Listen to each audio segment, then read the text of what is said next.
lembrando, se quiser apoiar o canal, clique em apoia.se/falando nisso.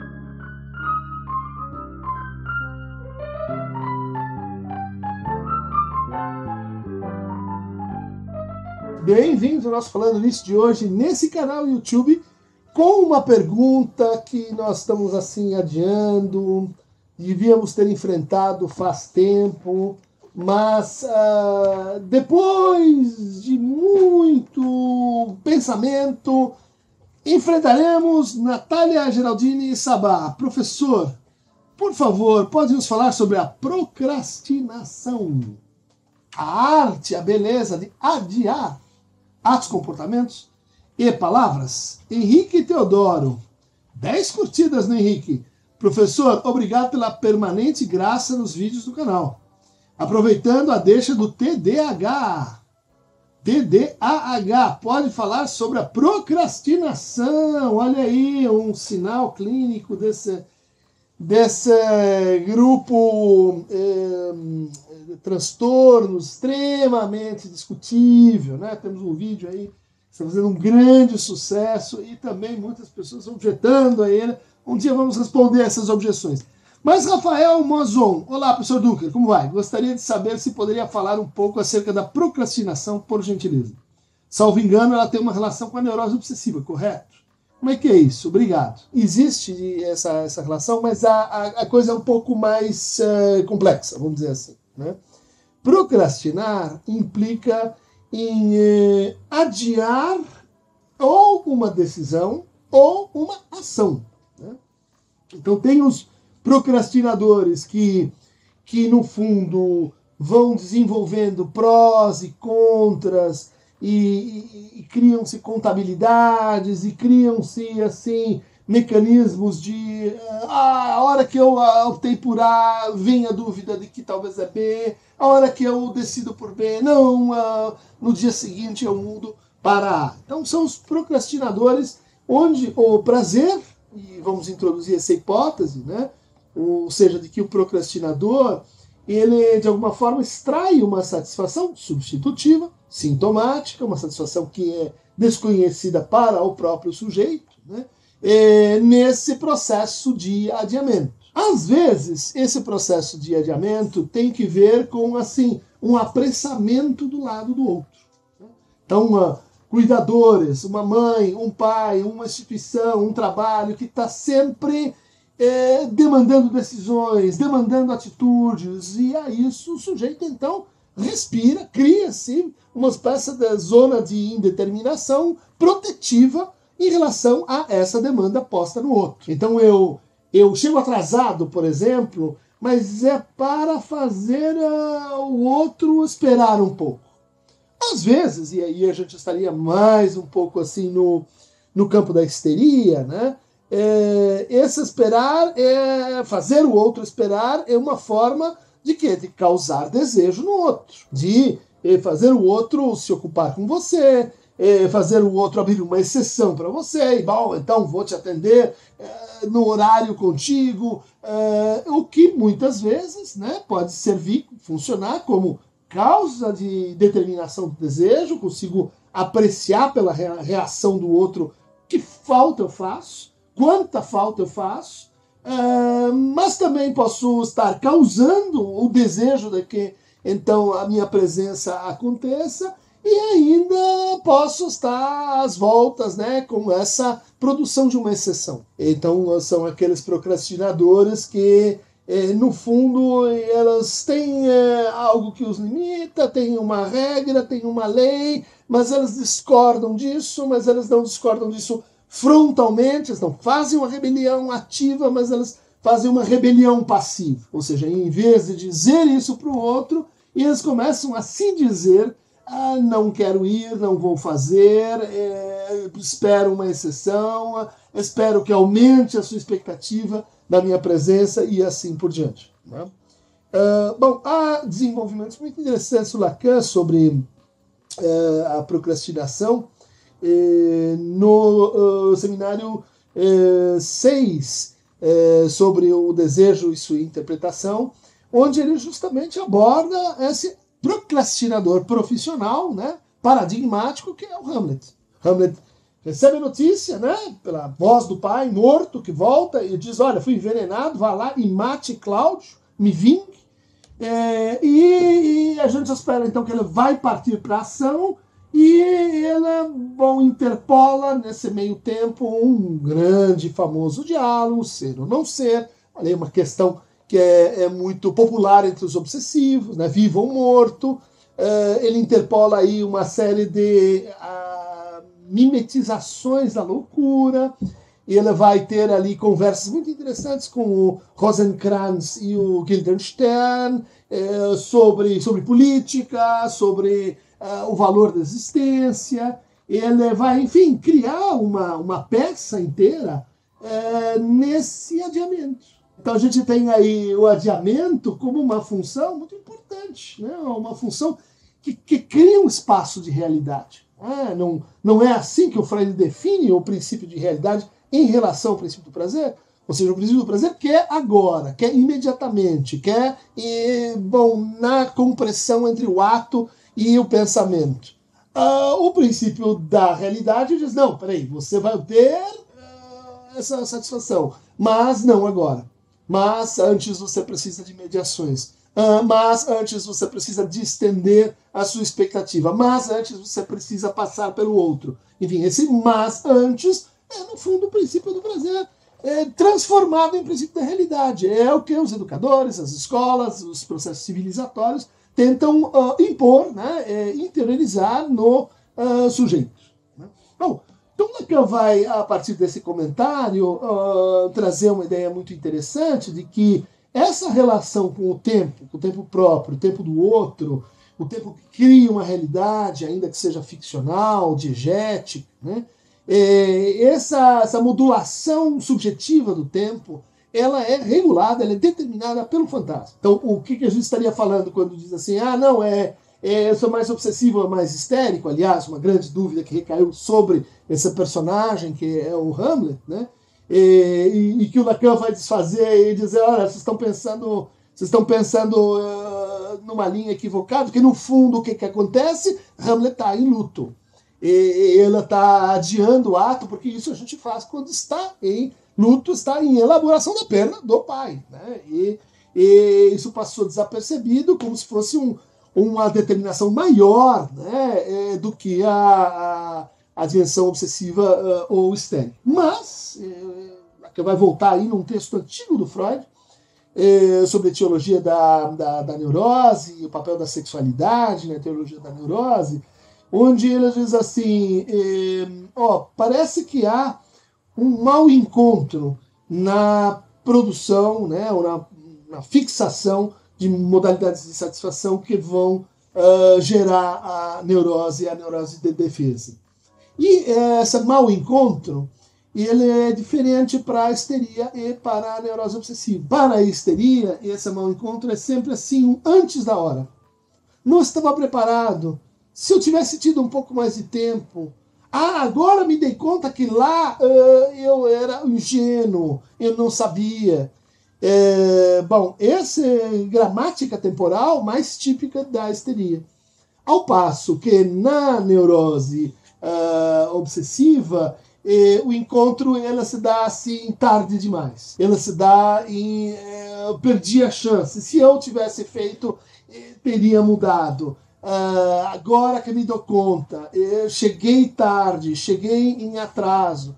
E isso vai, então, determinar posições fantasmáticas que a gente pode associar, né, com essas duas estruturas. O Lacan tentou fazer isso, chegou a dois matemas diferentes, né, um matema de estrutura mais metafórica para a histeria e de estrutura mais metonímica para a neurose obsessiva. Mas então, vamos a partir dessa hipótese, né, dizer assim, a maneira como o sujeito procrastina é a maneira como ele está assim, se relacionando com a temporalidade do seu próprio fantasma. Né? Então, se o seu fantasma coloca uma demanda de aceleração no outro, de expectativa excessiva, de expectativa de que vai acontecer um encontro e eu não vou estar preparado. Então você vai ter um adiamento defensivo. Mas se a gente for olhar mais de perto, né, muitas procrastinações para além do gozo de adiar, né, que alguns dizem, é o gozo de adiar a expulsão das fezes, por isso tem que ver com o caráter anal, por isso poderia estar também ligado com a neurose obsessiva. Eu não creio que sejam todos os procrastinadores determinados por essa gramática, né, no fundo do controle. Né. Acho que muito das nossas procrastinações são de natureza, vamos dizer assim, evitativa, né? Porque diz respeito ao que o Lacan fala, né? Quer dizer, no fantasma tem sempre um momento que é a hora da verdade. Né? É aquele momento em que as coisas vão se decidir, em que a gente vai saber o que a gente quer, o que o outro quer, para onde a gente vai. E essa hora da verdade, ela é temida, né? É por isso que o nosso sintoma, ele carrega um grão de verdade, porque ele carrega na sua apresentação, na sua repetição, essa temporalidade. Né? Essa temporalidade de como é que eu vou estar em relação ao outro, ou em antecipação. Né? Então, antes que o outro apresente sua falta, eu já estou lá suturando ela. Ou então, eu quero que o outro apresente sua falta. Então, eu quero distender isso. E às vezes a gente vai ter, então, vidas que a gente caracteriza assim, vidas em atraso. Quer dizer, mas não é porque o cara está atrasando no dentista, que ele está atrasando nos compromissos, ele está atrasando na lavar a louça de casa. Não, é que ele está atrasado em relação ao seu desejo. Ele está atrasado em relação a encontrar esse instante, um instante fantasmático, em que o seu desejo aparece entre o pensar e o ato. O que sustenta esse arco é o desejo. Daí que quando ele esteja enfraquecido, sei lá, na depressão, a gente vai ter assim uma procrastinação para começar, né? Aquele começo de dia muito difícil, sair da cama, tomar banho, cada pequeno gesto é muito difícil. Por quê? Porque você está, né, nessa ligação em que você tem decisões e elas não se traduzem em atos. Bom, a gente pode dizer, o caso da ansiedade, o polo da ansiedade parece ser assim, exatamente o oposto. Né? Eu me imponho decisões impulsivamente, eu faço, eu me comporto para justamente não parar e pensar. E nesses dois polos a gente tem então o procrastinador e o antecipador como sofrendo assim de maneira complementar. Né? Qual a hipótese aqui genérica? Né? De que à medida que nossa vida contemporânea está mais e mais marcado por uma percepção de aceleração, talvez essa aceleração nem se realize de fato e objetivamente, mas nós sentimos que as coisas quer dizer o quê? As demandas, os circuitos de comportamento, as respostas, elas estão se acelerando. Aquele que não está muito ajustado a esse processo ou está querendo resistir a esse processo, ele vai se pegar como alguém que está produzindo uma procrastinação, e aí a gente vai dizer assim, olha, como essa procrastinação ela é, no fundo, uma acusação crítica. Quer dizer, você que está rápido demais, eu vou no meu tempo. Né? O sujeito está dizendo isso e às vezes ele se atrapalha, porque ele nem percebe que ao dizer eu não vou no seu, eu vou no meu, você já está respondendo ao tempo do outro, você já está alienado ao tempo do outro. Se não vejamos, né, essa atitude e esse problema, né, cada vez mais visível, e que muitos vão dizer, olha aqui o TDAH, porque a pessoa está procrastinando. Eu reputo que esse é um sintoma tão genérico quanto a depressão, quanto a ansiedade. Ou seja, ele não é diagnóstico específico. Né? Ele é, como a gente viu, neurose obsessiva e histeria fazem procrastinações, diferentes tipos, de diferentes modelos. Né? Mas a gente pode dizer, então a gente tem um transtorno da atenção, a gente tem problemas de memória, que levam, problemas de memória que às vezes associados à depressão, né? Que levam assim, não consigo interpolar as lembranças, né, quer dizer, o passado com o pensamento ato, com o juízo ato. Né? O que se encontra entre uma coisa e outra? Né? Vou ver lá o Lacan no seminário sobre angústia. A angústia. A angústia, ela habita esse intervalo, né, do juízo, né, para a ação.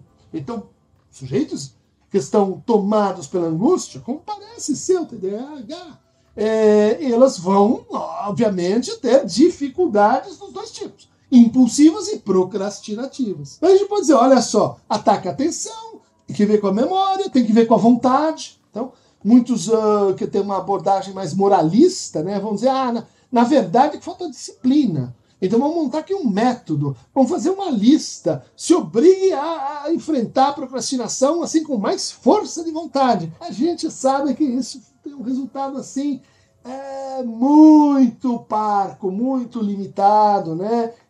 Só funciona para os casos em que, no fundo, essa preguiça é um pedido de participação do outro, é um pedido para que o outro olha, decida por mim, pegue-me pela mão, me leve em frente, e aí eu vou fazendo meio corpo mole, né? E vou me deixando nas mãos do outro, e assim eu não tenho que enfrentar o quê? A hora da verdade, né? Quer dizer, que é o meu desejo ali de ir para a escola, ou não, de fazer a prova de física, ou não. A gente pode dizer, mas também procrastinações acontecem por excessos imaginativos.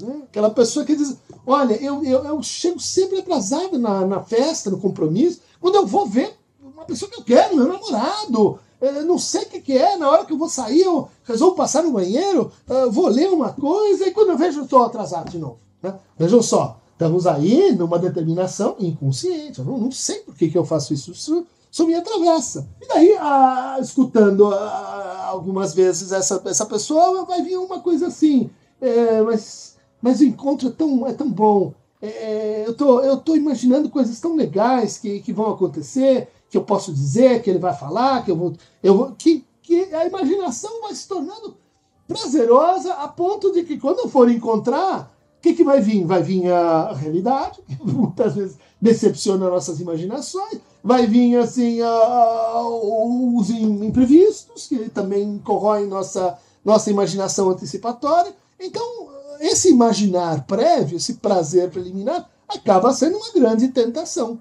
Mais ou menos assim, como aquele jogador de tênis que chegava no final das partidas e nunca conseguia fazer aquele match point. Por quê? Porque se ele fizesse o match point, acabava a brincadeira.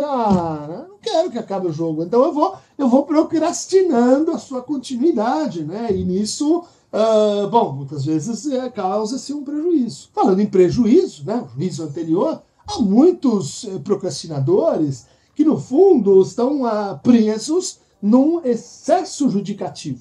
Né? Quer dizer, eu não posso errar. A minha decisão é muito importante. Está em jogo o abismo último do meu ser. E eu preciso escolher a palavra certa para colocar nesse capítulo da minha dissertação. E se ela não vier, o mundo pode ruir. E aí, o seu orientador vai olhar para você e dizer, escuta, termina esse negócio, coloca essa palavra. Não, mas E daí vem aquela defesa assim, meio narcísica. É que eu sou muito exigente, é que eu sou perfeccionista, eu quero fazer uma coisa muito boa. E aí o que você vai escutando, né? Eu quero fazer do meu jeito, no meu tempo, quando eu quero, e só porque assim vai ser assim. Então eu crio uma procrastinação que muitas vezes é resistência, no sentido de Abwehr, né? No sentido de defesa, algo que vai contra o tempo compartilhado do fantasma, o tempo compartilhado com o outro. Vamos lembrar, então, que a ideia de que você pode superar, assim, a procrastinação. Claro, injeta um anfetamínico, injeta um acelerador, né, uma Ritalina, e a procrastinação se vai. Olha só que incrível. A que preço? Ou seja, você está assim, pulando, né, esse trabalho que seria o trabalho que vai do juízo para o ato. Né? Não tem mais que pensar, né? É agir. Né? Isso vai trazer um certo modo de funcionamento, um modo de funcionamento mais organizado, mais diretivo, mais, vamos dizer assim, autogovernado. E a gente vai para o Platão, né, naquele diálogo, o Protágoras, onde ele imagina o que seria uma teoria dos atos acráticos. Né?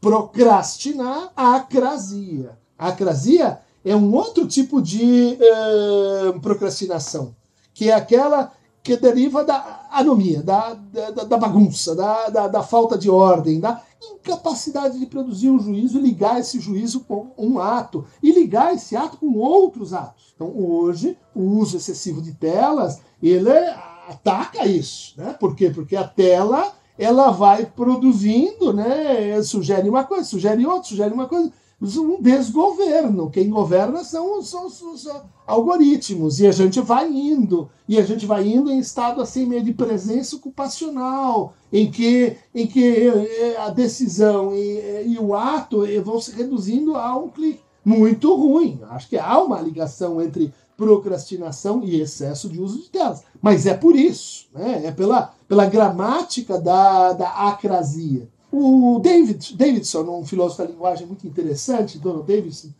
americano, ele tentou atualizar a teoria do Platão e formalizou a coisa mais ou menos assim. Olha, se alguém acredita em A, né, e acredita que A é melhor que B, então ele vai querer A e não B. Ok. Agir racional conforme afins. Sujeito da ação racional estratégica. Segunda premissa. Se ele puder fazer alguma coisa, ele fará A e não B. Ótimo. Então, muitas vezes eu tenho então uma disposição, um sistema de crenças, né? Essas crenças estão bem organizadas, né? E que, se chegar a ocasião, essas crenças se traduzem em comportamentos, em atos, em ações, né? E que, se eu acredito em A, então eu ajo A. Daí vem o terceiro postulado, né? Nós agimos contrariamente aos nossos juízos. Esse arco nem sempre envolve uma crasia, né? Um governo de si. Mas, muitas vezes, o que nós produzimos na procrastinação é essa resposta contra o excesso de governo. Excesso de governo do outro e excesso de pretensão de governo de si mesmo. De autocrasia. Então é como aquela pessoa que, já que eu não consigo controlar nada, já que a minha vida é uma cachoeira de acontecimentos, eu pelo menos adio. Eu pelo menos me sinto participando da peça, dizendo que eu não vou entrar agora, que eu preciso de mais um tempo. E esse tempo é um tempo venenoso, porque se você dá esse tempo para o obsessivo, ele vai querer mais, e isso vai envenená-lo. Ou seja, ele vai se apaixonar por aquilo que é o seu pesadelo, que é a falta de governo, né? Que é a indeterminação, que são os atos acráticos que, por muitas vezes, estão atrás da procrastinação. Então é isso aí, gente, um belo tema, um tema crítico, contemporâneo. Não embarque em receitas, nem force-se a métodos, às vezes químicos, imaginando que a procrastinação é, sabe, uma coisa que vírus genético puseram na sua cabeça, então você há uma razão. Para cada adiamento há uma razão, e quando a gente passa por cima disso, muitas vezes, aí sim vem a acrasia, aí sim vem a perda completa, né, de associação, né, entre o pensamento e os atos por intermédio dos nossos desejos. É isso aí, para mais atos cráticos, acráticos, aristocráticos, oligocráticos, plutocráticos e democráticos, aqui no Queiroz Mover. Sem procrastinar. Sininho, agora, entra lá no, o beijo de Perséfone, faz a companhia toda aqui do canal, não deixe para depois. Não deixe, faça agora. Se deixar para depois, nós vamos perder mais um, como chama isso? É seguidor? É inscrito. Beijo! Rapidex!